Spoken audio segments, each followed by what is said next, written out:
Blog Talk Radio.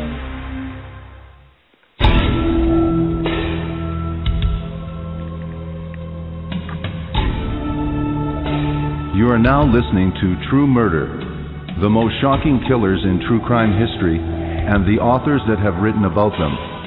Gacy, Bundy, Dahmer, The Night Stalker, BTK. Every week, another fascinating author talking about the most shocking and infamous killers in true crime history. True Murder, with your host, journalist and author, Dan Zupansky.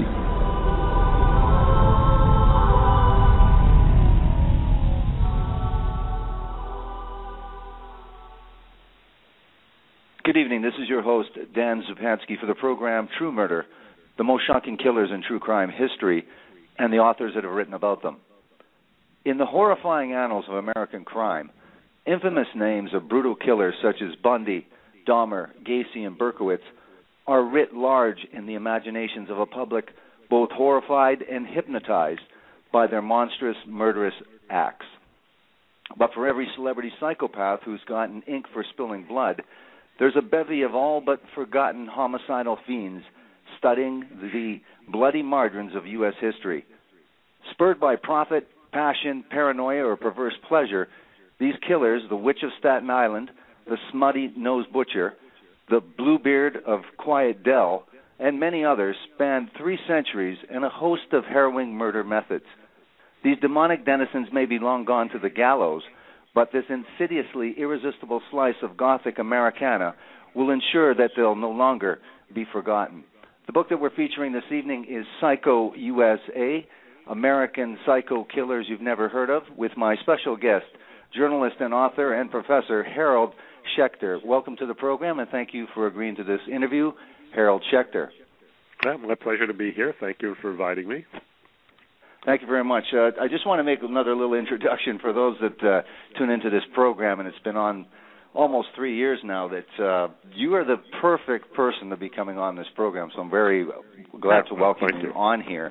Because if there is anybody who understands and has written about and researched and knows about the most shocking killers in true crime history, it's definitely you.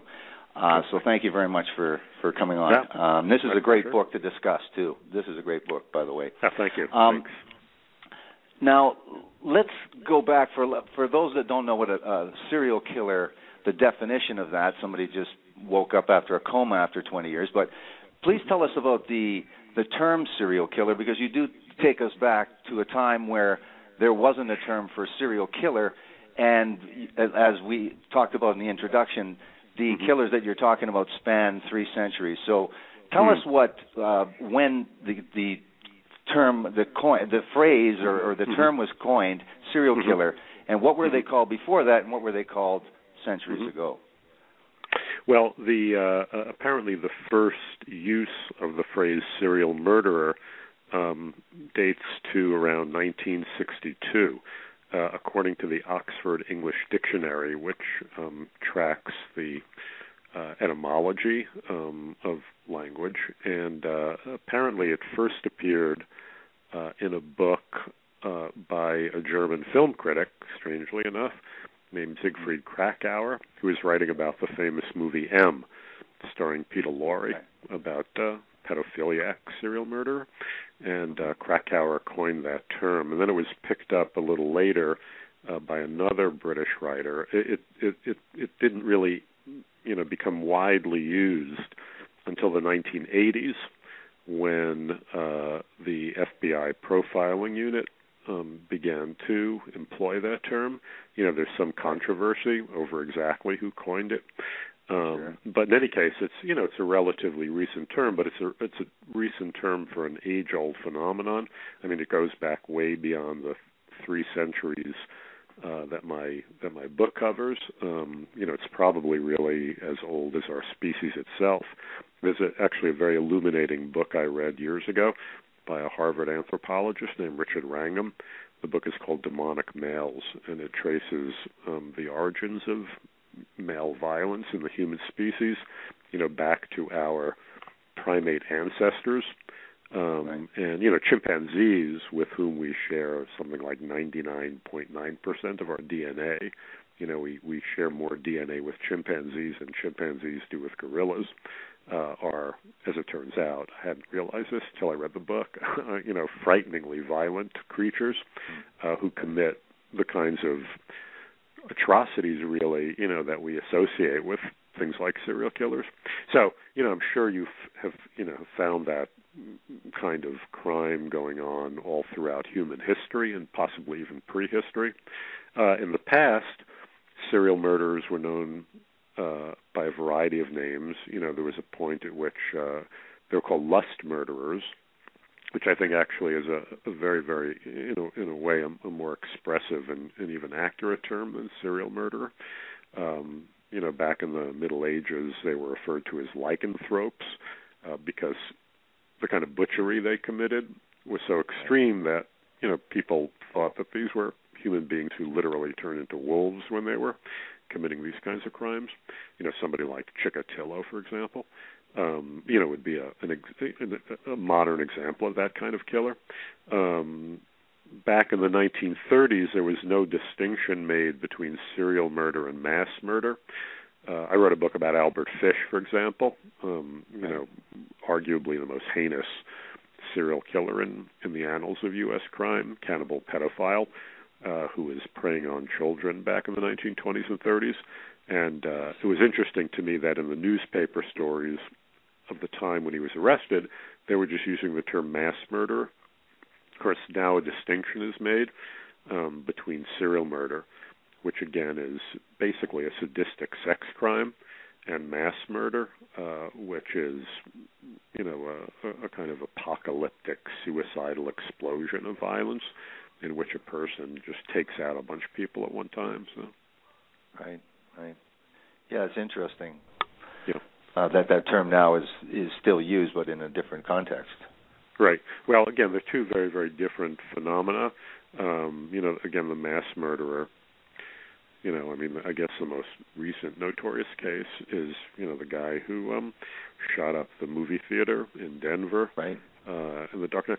That is, again, this explosion of apocalyptic violence that takes place. It's a one-off deal. Usually those people tend to be suicidal. They've reached somehow the end of their life. Even this guy, who didn't actually end up committing suicide or being killed by the cops, his life was all over.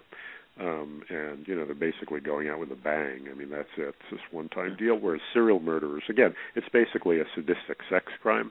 These are people who derive this extremely perverse pleasure from inflicting pain and torture on their victims.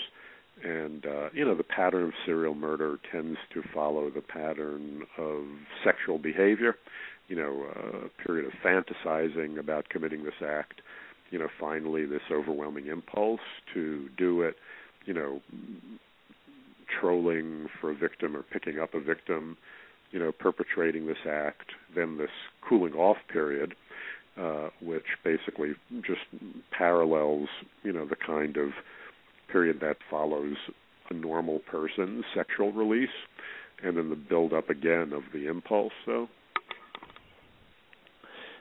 now, in your research for this book, we just talked about Albert Fish, so that's back in the 40s. But throughout centuries, did you find with this research, because it was not only killers we've never heard of, it's also some killers, even for you, that you've never heard of. Is that correct? Well, I hadn't heard of them. I was doing another book a few years ago. I was putting together an anthology of true crime writing going back to the 1600s in America. And when I was researching that, I was just very, very, very intrigued by coming across all of these cases that at the time were extremely sensational, extremely notorious, often generated nationwide publicity, but that completely had faded into obscurity, had been lost to public memory. One of the things that interests me is, given the very depressing number, of horrific crimes that take place all the time, why is it that such a tiny number of crimes enter into the cultural mythology? I mean, it's not necessarily, the awfulness of the crime itself. I mean, Leopold and Loeb, for example, committed this one kidnapping murder, which, as terrible as it was, just purely as a crime was no more horrendous than many other kidnapping murders of children. So there are these other elements, that that turn these crimes into these huge phenomena. And anyway, I was very interested to discover in my researches, that again in America, because I was limiting myself to American criminals, going all the way back to the 17th century, periodically there would be these crimes, and again they would generate lots and lots of attention, and frequently, the newspapers would describe them as, the worst, most monstrous crimes in the annals of history, and the crime of the century, and so on and so forth, and yet, they were forgotten very, very quickly. So that's what I started researching for this book. Right. Well, I think, just not to get into that too much of a discussion on that, but I think one of the things that I found is if the perpetrator is never found, like a case like the Zodiac, and again, that lends credence to what you were saying, not, in terms of murders, not that horrible, and certainly you've written about much more horrible murders, but because the perpetrator wasn't caught. And Jack the Ripper, of course, it enters into the common mythology, but that's because he was never apprehended. So right, but I mean, if you think of the great crime, Lizzie Borden, again Leopold and Loeb, the Ruth Snyder Judd Gray double indemnity case. I mean, certainly if there is, there are cases, as you say, I'm sure with Jack the Ripper, the fact that he was never caught is a very, very big contributing factor. But I mean, there are other, very infamous cases like the Cleveland Torso Killer or the Axeman of New Orleans, in which the perpetrator hasn't been caught, and they haven't quite achieved, the kind of cultural status these other crimes have. So I mean, there are, I mean, it's difficult entirely to pinpoint all the reasons. There's something about, the particular story and the way it strikes a kind of chord at the time, partly because I think it tends to embody certain kinds of anxieties and issues that are very, very prominent. For example, Leopold and Loeb, is a kind of quintessential jazz age crime. There was so much obsession at the time about what they used to call the flaming youth, who were completely out of control, and somehow Leopold and Loeb, seemed to be the living incarnations of this cultural fear, the same way that Charles Manson, it's like every, parent's worst nightmare of a drug-crazed hippie, so. Sure. But anyway, so, yeah. Now, in terms of, and before we introduce this bevy of infamous killers, now to be infamous killers, have killers changed over the last 300 years? Is there any difference in their motivation, we'll say? Well, in terms of the killers that I tend to write about, I would say no. Certainly, again, in regard to what we now call serial murderers, and let me just say that not every criminal that I cover in this particular book is a serial killer, but in terms of serial killers, again, the name has changed, but the modus operandi and the psychological motives pretty much remain the same. These are sexual psychopaths who, for whatever reason, again, derive, they achieve a kind of, you'd have to say, almost ecstasy in torturing and exerting this power over their victims. And again, I think that's just a perennial phenomenon. One could say, I suppose, in certain cases, there are technological changes in terms of the kinds of weapons they might use. But otherwise, for example, there are some killers I cover who would find their victims through classified ads in these Lonely Hearts, newspapers and stuff. Now they'd use the internet, but basically it's the same thing. So. Well, let's do that as an introduction then to somebody that did use, not the internet obviously, but used the Lonely Hearts Club in the Midwest. Mm-hmm. And he was the Bluebeard of Quiet Dell, and yes, this Bluebeard, is yes.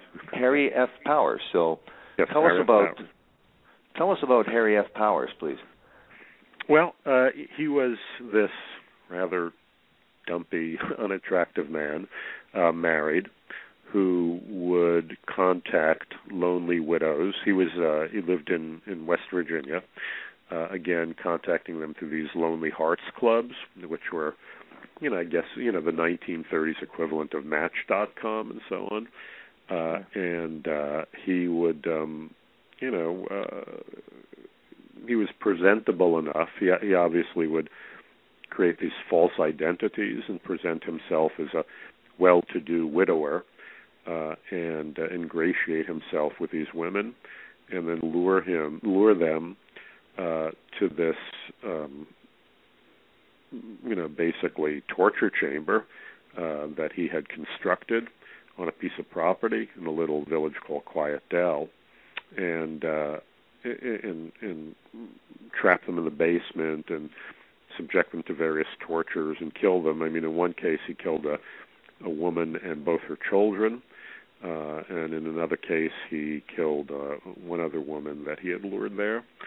And his crimes, eventually friends of the victims became very suspicious about the disappearance of these people, and he was tracked down and tried. It was a very, very, again, notorious case that was covered nationally, and he was ultimately executed. One of the things that's always interesting to me and that I deal with in the book is back in the old days, almost invariably popular ballads would be written about these crimes. Yeah, that's interesting. And sometimes, as in the case of Harry Powers, who's also named, his real name apparently was Herman Drenth. He was actually an emigre from Belgium. Harry Powers was his adopted American name, although he snared his victims under a variety of other pseudonyms. But there's actual sheet music that exists for some of these ballads that are written about him. Well, But, actually, there's a documentary movie that I believe is in the works about Harry Powers. So interesting, yeah. I wanted to say, too, before we go any further, I wanted to say that I was amazed and very happy to see all the great photos that you were able to put into this book, and the posters and the original media literature that was out at that time. Just, it's incredible. It takes you back. Obviously lots of this is historical crime. That's what this is, but amazing stuff that you've been able to gather. So. Yeah. Great. Well, that's another thing that's interesting to me. I mean, you hear a lot of people complaining, somehow about our, contemporary fascination with all this, crime stuff, as though it's some, particular symptom of, like our, societal rot, that society's going to help. But when you look back, I mean, you see everything that is characteristic now of our culture was true back then. Instant true crime books, people dealing in what is now called murderabilia, collecting souvenirs of crime scenes and souvenirs of notorious criminals. So, again, it's a tout ça change. Nothing really, as the Bible says, there's no new thing under the sun. And that relates to, the public's prurient interest, in these kinds of sensational crimes. So. Absolutely, and we'll talk about a little bit more about the gruesome souvenir and people's attraction to that, and also things like how many people were at the potential lynching and how many people were at the hanging. Yeah. So it was a pretty big entertainment event, actually. Yeah. There you go. Let's talk about Lydia Sherman, and she was crowned America's Queen Poisoner by the media. Tell us about Lydia Sherman. Well, Lydia Sherman was one of several very notorious 19th century serial poisoners. And one thing that actually interests me quite a bit about that particular breed of serial murderer has to do with the fact that there are female serial murders. For a long, long time, people would think that Aileen Wuornos, was called like the first female serial killer, which is completely wrong because, again, throughout history there have been hundreds and hundreds of female serial killers. In fact, I've been in contact recently with a gentleman who's been compiling a history of it, and he's come up with an astonishing number of cases internationally. But what's interesting is that it's true that there is no such thing as the culture critic Camille Paglia has said. There's no female Jack the Ripper. But that doesn't mean there are no female serial killers. It just means that female serial killers tend to commit their crimes in a very different way than male serial killers. Or to put it another way, that kind of mutilation murder that we associate with Jack the Ripper or, other male serial killers of that type. That's a very, very male form of serial murder. Lydia Sherman, personifies a particularly female form of serial murder, which is to say that she and others like her, they don't murder strangers the way many, many male serial killers do. In fact, most serial killers do. They tend to murder family members, friends, people they have some kind of emotional, intimate relationship with. And they also do not indulge in that kind of phallic penetrative, using a knife or, whatever, mutilation murder. What they tend to do is poison their victims. And Lydia Sherman, was a very, very prolific poisoner, who bumped off a bunch of her husbands. I can't remember offhand exactly how many of her children and stepchildren she killed, but, it was a very impressive number. And again, she was only one of several what they called American Borgias at the time. There was another one, Sarah Jane Robinson, and both Lydia Sherman and Sarah Jane Robinson were followed by a nurse named Jane Toppin, who, until John Wayne Gacy's crime spree, was considered to be the most prolific serial murderer in American history. She killed about 31 people, again, by poison. The other thing to keep in mind is, in many respects, dying at the hands of one of these female poisoners was much more horrific, than dying at the hands of Jack the Ripper. You associate Jack the Ripper with these horrendous mutilations, but the mutilations were all performed post-mortem. He actually killed his victims very, very swiftly, whereas people like Lydia Sherman and Jane Toppin and Sarah Jane Robinson, derived extreme perverse sexual pleasure from doling out very slow, agonizing death to their victims, watching them die over an extended span of time, sometimes bringing them very, very close to death by administering certain combinations of poisons and then pulling them back so they could toy with them more. And Jane Toppin, for example, confessed to when she finally decided it was time for one of her victims to die, she would administer the fatal dose and then get into bed and embrace the person while they were dying and have an orgasm while the person was undergoing their death throes. So, it was a classic case, again, of sexual, sadistic serial murder, but done in this female form. So, quite evil. Yes. Yeah, extremely evil. Sick. Yes. Now let's move on to as the evil scale increases here. Let's talk about a Joseph Lepage or Lepage. Yeah. Lepage. Lepage. Yeah. Talk about Joseph Lepage, please. Well, Lepage was a Canadian who drifted down into New England, and he's in the book because he committed this sexual mutilation murder of a young New Hampshire schoolgirl named Josie. Her name actually is just Langmaid. Langmaid, yes. A new maid was in there. And he had actually fled Canada, after raping a young relative of his. But, the thing about LePage, that was very interesting to me is, another case of a totally obscure 19th century killer who was a classic serial sex murderer. He stalked this young girl, he abducted her, dragged her into the woods, killed her, mutilated her body, beheaded her, excised her vulva. It's again a killer not on the scale of somebody like Andre Chikatilo, but a similar kind of crime.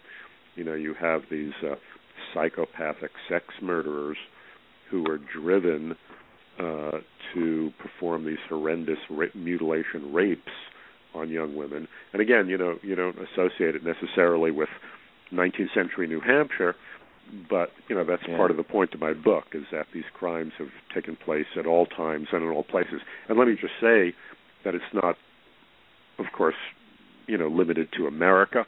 I tend to limit my books to American killers, but it's an international phenomenon. Sure. I mean, there's probably, every culture in the world, including the Inuit, because I did some research to it. You find examples of these kinds of criminals. So. Sure. Oh, absolutely. Yeah. The murder rate's pretty high, actually, as you go further north. Yeah. And again, it's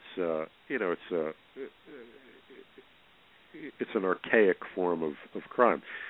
If you read fairy tales, something like Little Red Riding Hood, sure, they're social documents.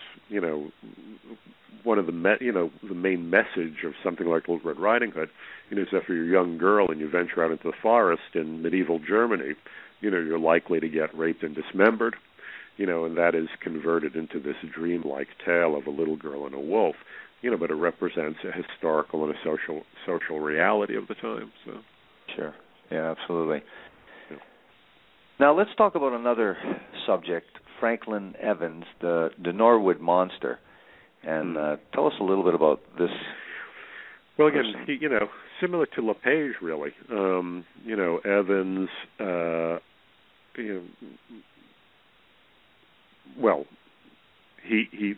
There was a very, very notorious double murder of two children outside of Boston. These two little kids got permission from their grandmother to go off and play in the nearby forest, and the girl ended up being raped and murdered and mutilated. Her little brother horribly killed, to eliminate him as a witness. That crime went unsolved for a very long time, and it turned out to have been perpetrated by this guy named Franklin Evans, who was arrested years later, again, for committing a crime similar to the kind of atrocity that LePage perpetrated on Josie Langmaid, except in this case it was his own niece that he lured into a forest and, again, raped, mutilated, cut out her sexual organs, supposedly because, he wanted to do some anatomical study on them. It's a case that was provoked, this incredible nationwide outrage at the time that it was discovered. Evans was considered to be, again, one of the most monstrous criminals in the annals of American crime, and yet, nobody's ever heard of him.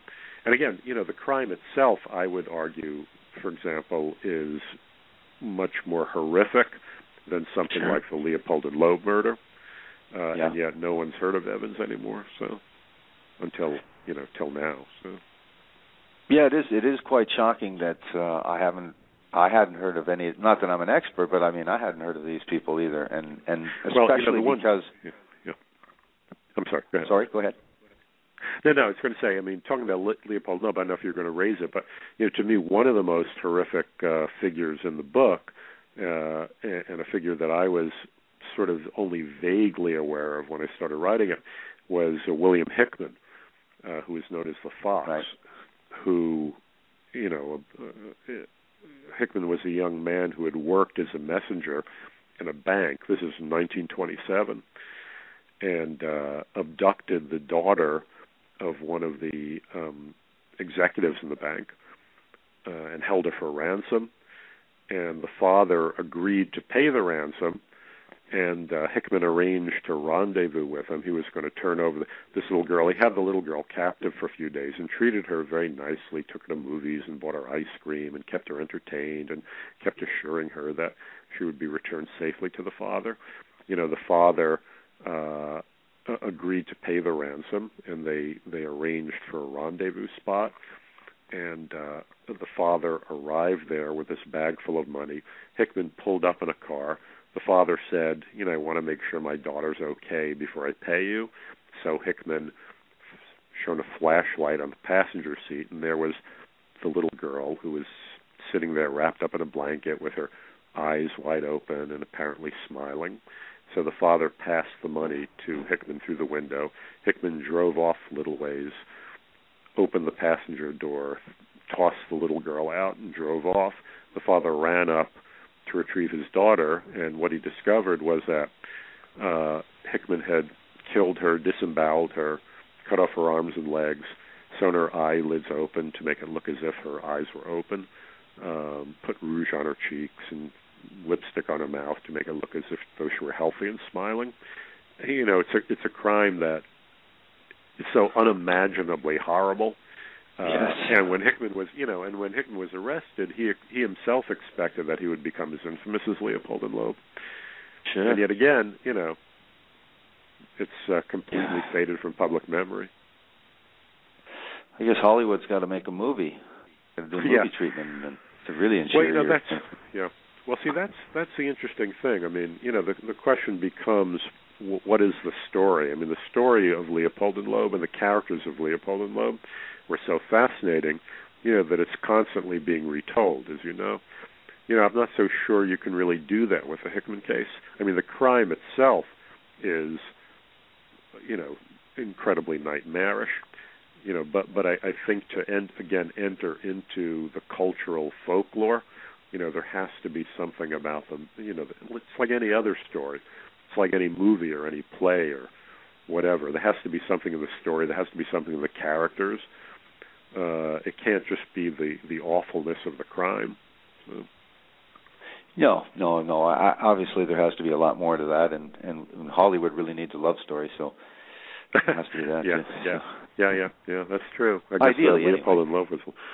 Leopold and Loeb was certainly a kind of love story. So. Now let's get back to this rogues gallery of evil here, and the Smutty Nose Horror of 1873, and Louis Wagner. Tell us a little bit about Louis Wagner. That's a really interesting case. Smutty Nose is a tiny, tiny little island that's part of this archipelago off the coast of, it sort of spans Maine and New Hampshire. They're called the Isle of Shoals. And on this one tiny islet, there was a family of Norwegian immigrants who made their living, as fisher people. The men were fishermen, and the wives kept the house. And Louis Wagner was this German emigre who occasionally helped out with a fishing enterprise and sometimes boarded with them. He was a friend of the family, really. And on the night of this horrible crime that he committed, the men of the family, I guess there were 3 men, there were 3 women and 3 men. The men went off on their fishing boat and ended up having to spend the night on the mainland, and they ran into Louis Wagner. And Wagner realized that the women were going to be all by themselves on this remote island, and he believed that there was a cache of money somewhere in the house. So he stole a rowboat and rode to this little island, and ended up butchering two of the women with an axe. One of the women managed to crawl through a window with her little dog and run down to the shoreline and huddle in under a rock all night while Wagner, I think I write in the book a sort of a classic scene out of, like a Hollywood, a movie with Jamie Lee Curtis in or something, She was like huddling under this rock trying to keep her dog quiet, while this homicidal madman was scouring the island for her with his axe, and just walking very, very close to where she was. But in the end, he couldn't find her, so he went back to the cottage where the corpses of these two other young women he had just butchered lay, and made himself a meal, and then hopped in the rowboat and made off. And he was eventually caught and executed. One of the very interesting things about it, though, is that inhabiting the next island over was a family that ran a little hotel, which was frequented actually by some very, very famous people during the summer.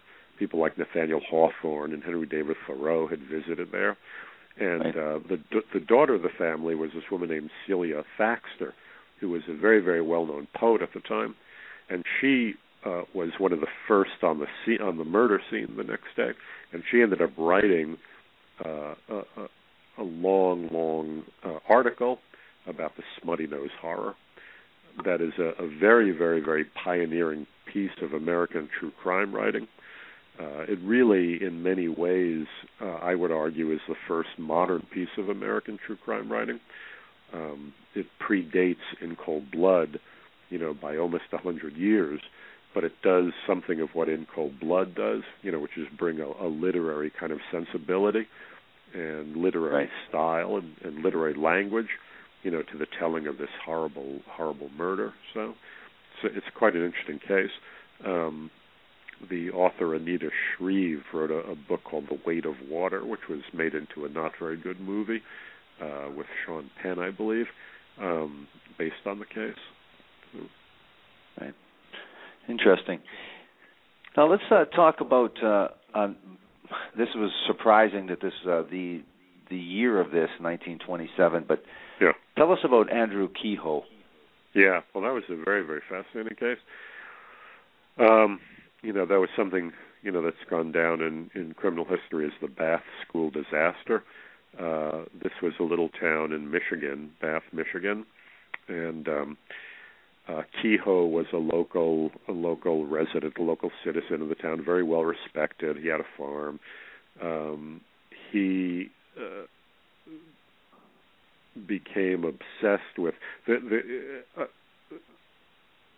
up until a certain point, all the children in that particular vicinity, were going to these little separate one-room schoolhouses, and the town built this big consolidated school, which was the pride of the community, this big modern school which educated the children from kindergarten up through high school.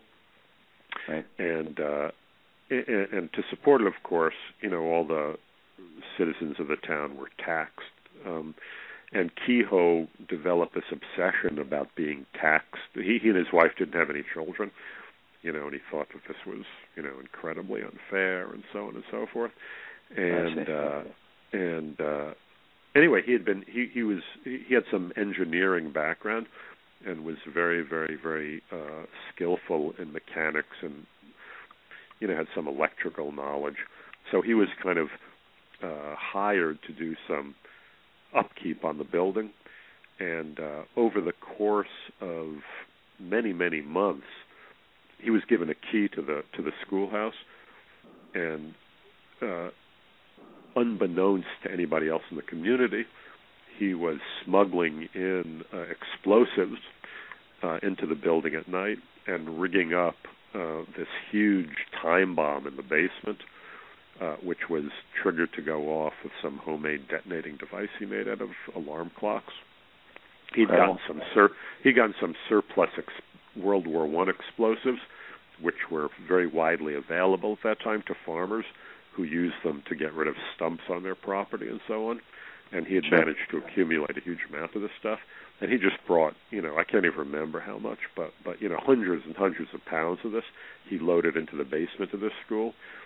And then on the last day of the school year, when he knew that there would be many, many, many students attending class to take their finals, he set this timer to go off and blew this school up. Fortunately, for some reason, not all of the explosives detonated, but it did destroy a huge, portion of the school and, killed, I can't remember, about 40 children and teachers. At the same time, while the school was going up, he loaded up his Ford pickup with all this shrapnel and dynamite. He murdered his wife, again, typical of mass murderers who basically are going to end their whole lives and destroy their whole worlds. Killed his wife, loaded up this Ford pickup with shrapnel and explosives, drove it down to the schoolhouse where all these men and community members are frantically trying to save kids and dig the survivors out of the rubble, and drove this car bomb down to the schoolhouse and called over some men he had this grudge against, and then detonated this car bomb, killing himself and these other men. So he, this was the greatest act. This was the most heinous act of domestic terrorism up until the time of Timothy McVeigh. And it was a kind of combination of both, the Oklahoma City bombing and, what you now think of as like a contemporary car bombing. So it was a suicide bombing, domestic terrorism, just this horrendous act. And yet, after making the front pages of the newspapers for a few days, it completely disappeared. And again, nobody's ever heard of it. Here's a guy who blew up a schoolhouse, killing 40 children in, the Midwest in 1927. And if you, mention the Bath School disaster, it was such a horrendous crime at the time that people were suggesting that the name Kehoe was going to enter into the language as a slang term for a domestic terrorist. And yet, far from that happening, he became, completely obscure.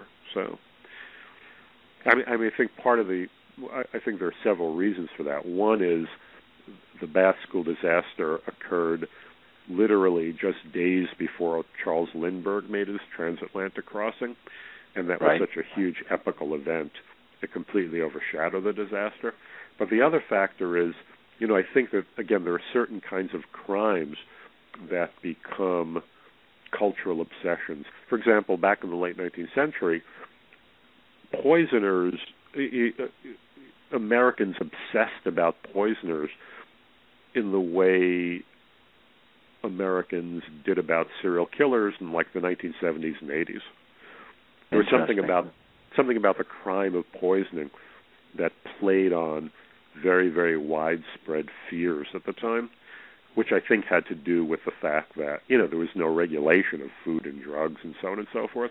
So people were just always afraid that whatever they ingested was going to kill them, and somehow the poisoner came to incarnate, that particular kind of cultural anxiety.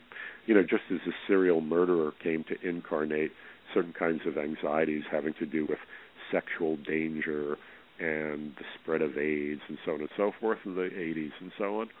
And now, the fear of the serial killer, I think we're not quite as obsessed with serial killers as we were 20 years ago.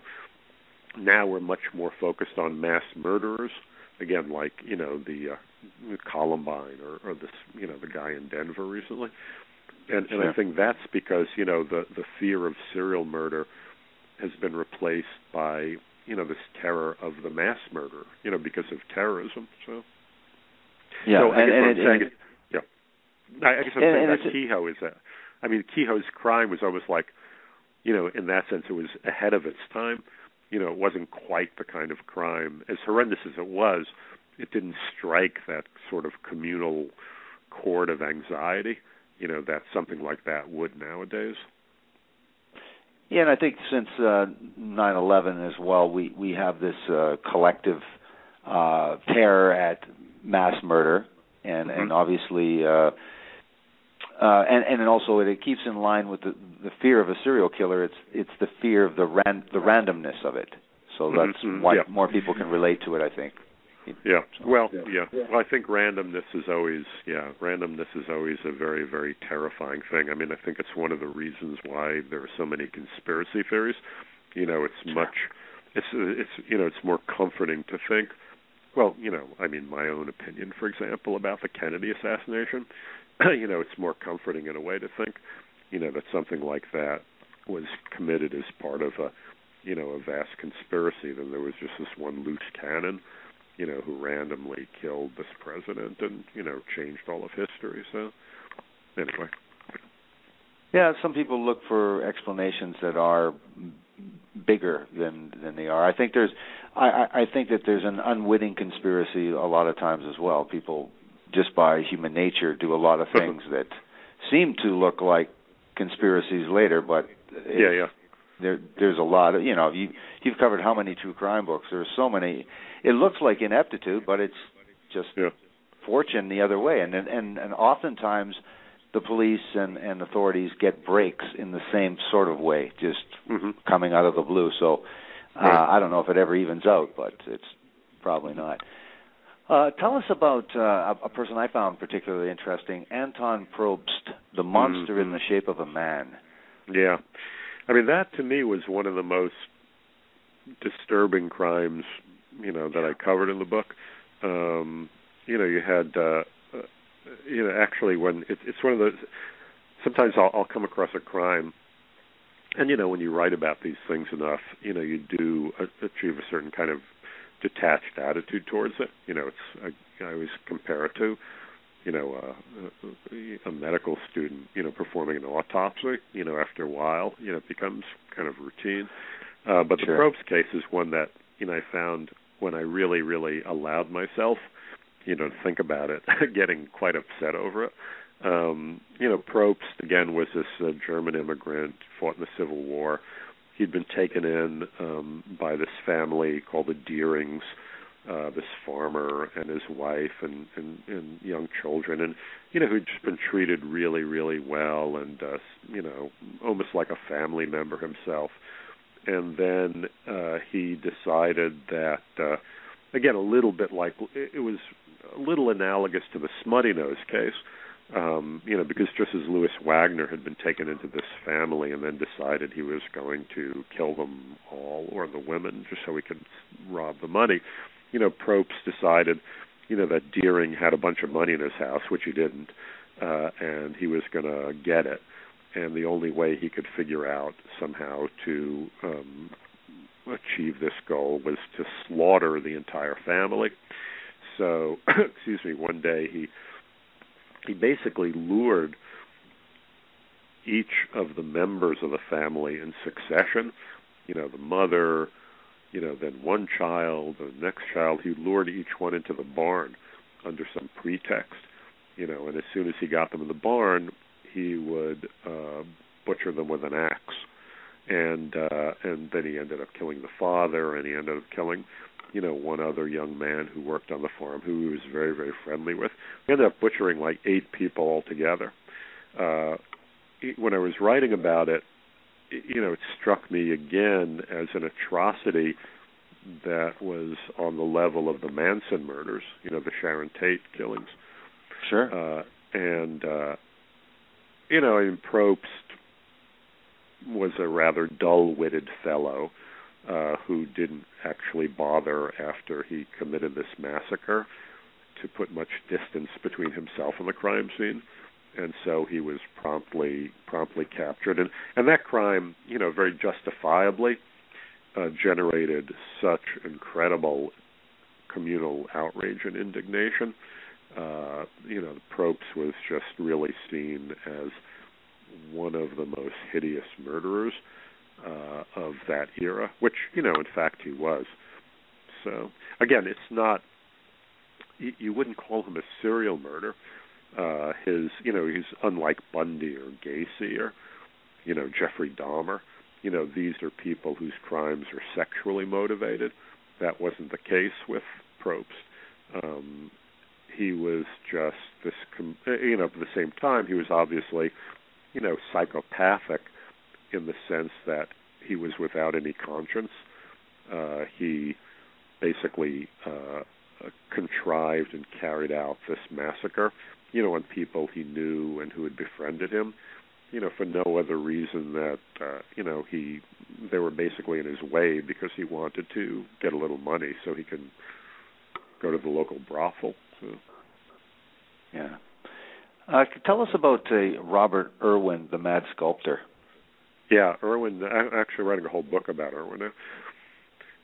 Irwin was a very fascinating character. This is going back. Irwin's crimes were committed in the 1930s, but Irwin was the son of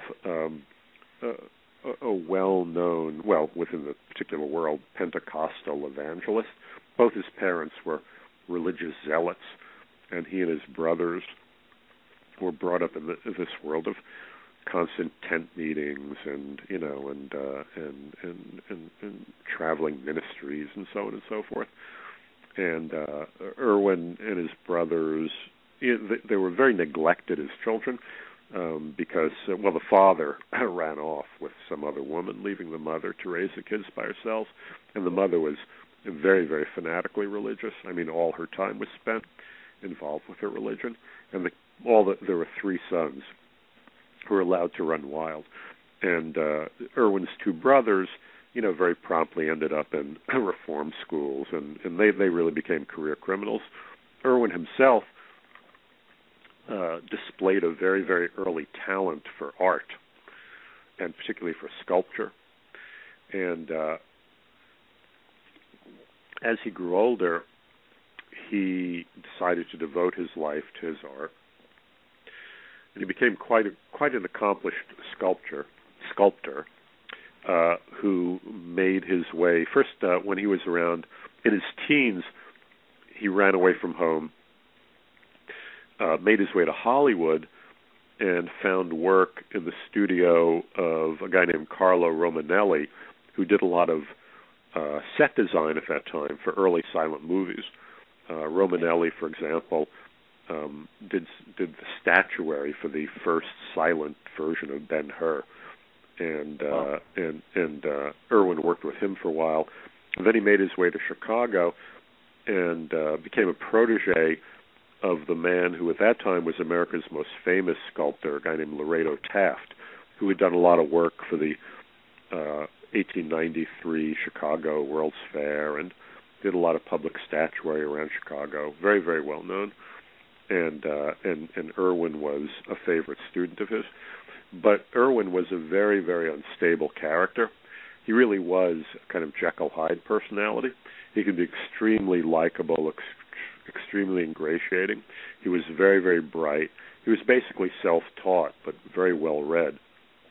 But at the same time, he really had this kind of homicidal temper, which could be provoked for very, very little reason, and again and again and again, he would end up being fired from his jobs or kicked out of his place of work, because some coworker would somehow insult him in some small way, and he would just go crazy and administer this horrendous beating on this person, and end up being fired.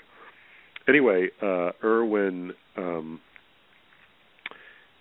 made his way to New York City, and at that time, he also had this weird crackpot theory he developed called visualization, in which he believed that he could somehow acquire the power to create art strictly through mental, through his imagination. That if he trained himself enough, if he could visualize a piece of art in his mind, he would somehow be able just to transform it into some material form.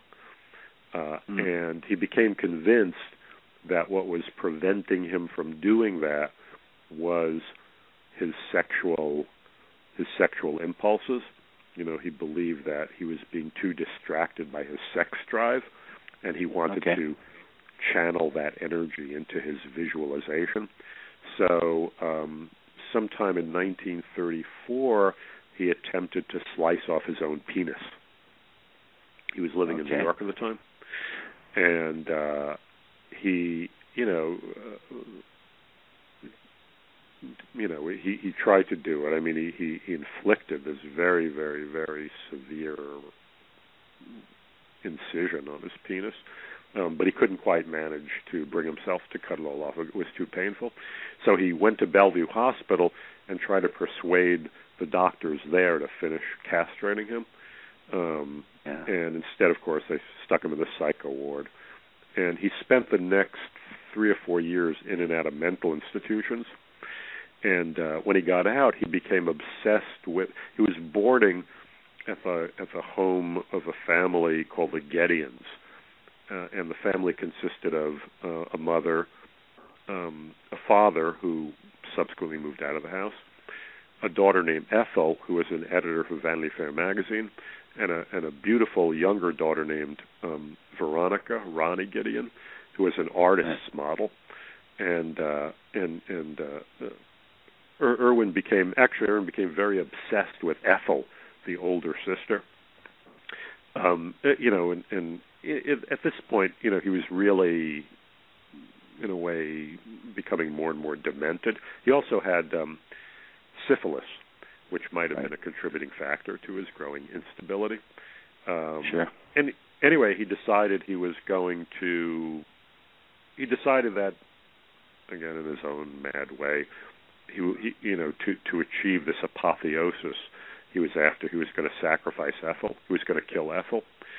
And he went to the house. Ethel was not there. She had actually moved out of the house and gotten married.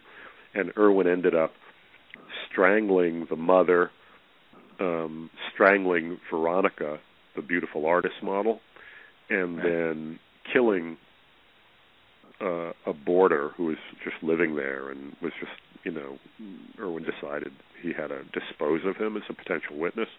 He stabbed him 11 times in the head with an ice pick that he happened to have with him. And it became this huge, huge tabloid sensation. I mean, it was one of the biggest tabloid sensations of the 1930s. Irwin was called the Mad Sculptor. I mean, it became a huge tabloid sensation for a whole variety of reasons, one of which was that there were all these naked photographs of Ronnie Gideon floating around, which the tabloids immediately started splashing over their front pages. They retouched them a little with airbrushed on, some discreet coverings, but they were running dozens and dozens and dozens of pictures of Ronnie Gideon. She had also posed for some True Detective magazines at the time, so that was another, very, very sensational, lurid element of the case, because she had posed for pictures in these True Detective magazines being attacked and strangled, and here she ended up getting killed.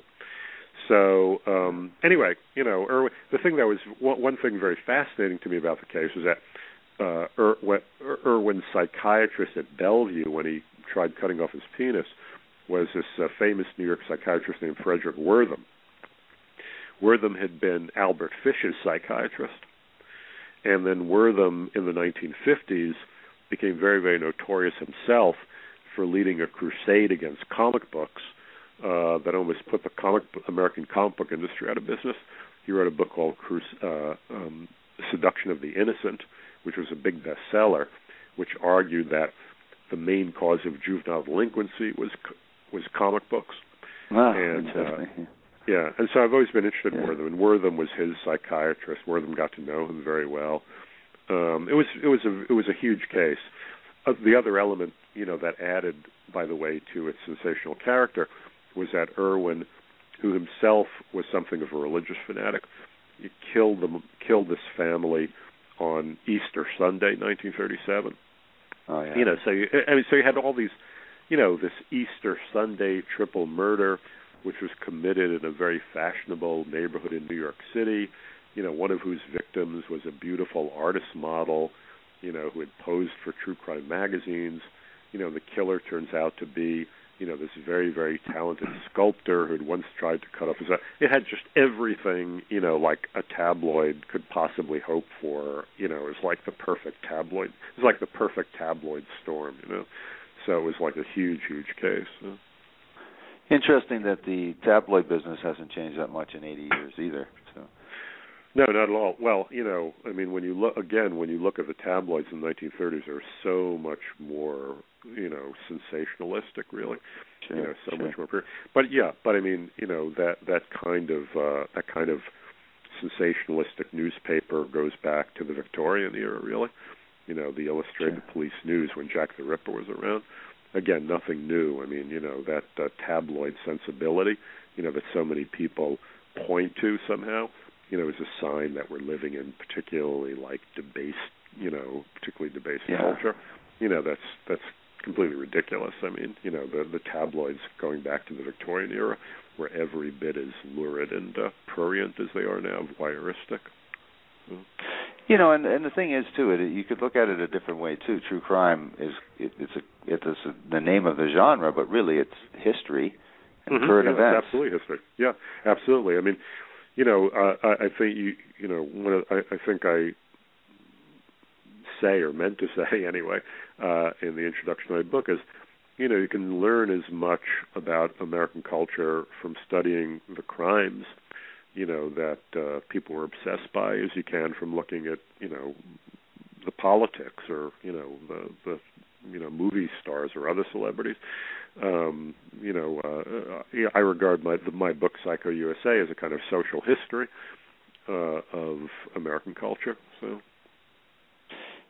Well, the thing is, when you write true crime, that the stories include all the history at that time, all the events, all the attitudes and perspectives and myths or events that would, in many cases, overshadow. I just interviewed somebody, Steve Miller, about his book about the Cleveland serial killer, and I wondered why wasn't these facts weren't ringing so easy for me. Like I hadn't really known about this crime so much, and of course it was overshadowed by Casey Anthony. So, even a case like that can be overshadowed by a case that has the optics or something that the media does grab onto, and that story dominates. And you've seen in American media about 3 or 4 stories seem to dominate in the last couple of years.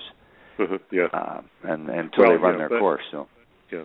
Well, again, the question, becomes, what is it about the interesting question for me is what is it about the Casey Anthony case that, it's not that the media is foisting this on people. No. It's just that, there are certain cases that resonate for whatever reason, and, we can't get enough of them. I think there are complex, there are very, very complex psychological and social reasons for that. I think that there are aspects to those cases that speak to very, very dark, unacknowledged, and forbidden feelings that lots and lots of people have. Just to state what I regard as the obvious, something like, you get these matricidal cases like Susan Smith or Casey Anthony, and then you have this huge audience, and a great, a large part of it is made up of women, who just can't get enough of this, and you can't help but get the feeling that, these kinds of cases allow people to think thoughts that are going on in the deepest recesses of their mind, that they wouldn't allow themselves other ways of thinking about, like, oh, what would it be like to get rid of my child? You know what I'm saying? So, but whatever. So, what you've done over? Tell our audience how many true crime books you have penned, but it's around 10 or so, and you've covered, if not the most evil and infamous killers of all time, then I don't know. But and in the research for this book, that took you even further back into history, I would think, than you even delved already in past books. Yeah. Is there anything different about the killers today? Do you see any new not that we're looking for anything like this, but do you see any difference, any trend, any disturbing sort of difference in killers over the last 300 years? I mean, I can't say that I do, except, in the most obvious way, which is, as I was suggesting earlier, in terms of, the weapons technology. Right. I mean, obviously you can, if you're going to commit a mass murder, you can kill a lot more people with an automatic rifle, than you can with a six-shooter. So, I mean, I think that is the most striking difference. Not that there weren't mass murderers in the past. There definitely were. It's just that they couldn't quite wreak as much, carnage as they can now. So, I can't, I don't actually see a huge amount of difference, and certainly in terms of the kinds of killers that I write about, which again are these, psychopathic sex killers for the most part. That seems to me just to be, as I said, a part of human nature that has always, unfortunately, existed, and that seems to be rooted, in something very, very archaic in our nature. So. Yeah, and I think the thing is too that what a lot of people, and I know from reading Stranger Beside Me, and there are various reasons why that's sort of downplayed, I would think, as you probably know, with Ann Rule knowing Ted Bundy, but at the very least that I don't think a lot of people realize, or most of the people realize, the necrophilia aspect of Ted Bundy and a lot of these killers. And it is hard when you talk about the sexual motivation of murder. Obviously, sex and murder intertwine fantasies, but then there are a fair amount of necrophiliacs out of this deal as well. And again, we can see why some of those crimes don't. Certainly, they resonate. They send fear throughout the community, but at the same time, there are things that we really don't want to dwell on. Those horrific tag teams where they're torturers and keep people in cellars, and so I think maybe that's why some of that is. There's certainly you don't want to make a movie about anything like that. So, but it is interesting to see.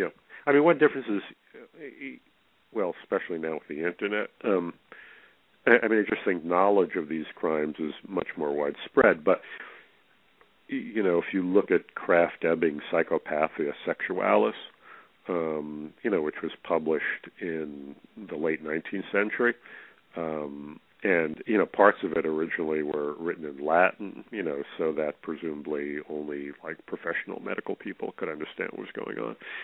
But, the case histories that he relates there, I mean, again, are every bit is horrendous and awful. Or Wilhelm Steckel, who was a colleague of Sigmund Freud's, has a famous book on sadism and masochism, and he has case histories of killers, who are at least as, horrendous and monstrous as John Wayne Gacy or Ted Bundy, or Jeffrey Dahmer, really. You see there again that there have always been, very fortunately, a small, but fraction of, any given population, where you have these people who indulge in these kinds, who are driven to indulge in these kinds of things. I think it's probably always been that way. Again, one difference is that nowadays, the books about it and certainly on the internet, the information about that kind of thing is just so much more readily available. But the crimes themselves have always existed and probably always existed in the same proportion to the population at large. Yeah, that's interesting. Those things just remain the same. Yep. Yeah, well. Yep. Well, I want to thank you, Harold, for coming on this little program and talking about your new book, Psycho U.S.A., famous American killers you've never heard of. And thank you very much for your time. Yeah, my pleasure. Thank you very much for inviting me. And you'll have to get a hold of us, get a hold of me next time when you release anything else. And I may be just bothering you to come on and talk about some of the classics, because I think it's now with the publish on demand and the ebook, I think it is really good for true crime authors, because a lot of these books, and part of what this program is too, is telling people about some of the best and greatest true crime authors who have covered some of the most incredible cases and written some of the best books. So well, thanks. Yeah, if I can get you back on, be kind my enough pleasure. to come on and I appreciate talk about some of the cases. So it'll be great. Yeah. Well, thank you very much, Harold. You have a good evening, and thank you very much. Thanks good night. again. Bye-bye.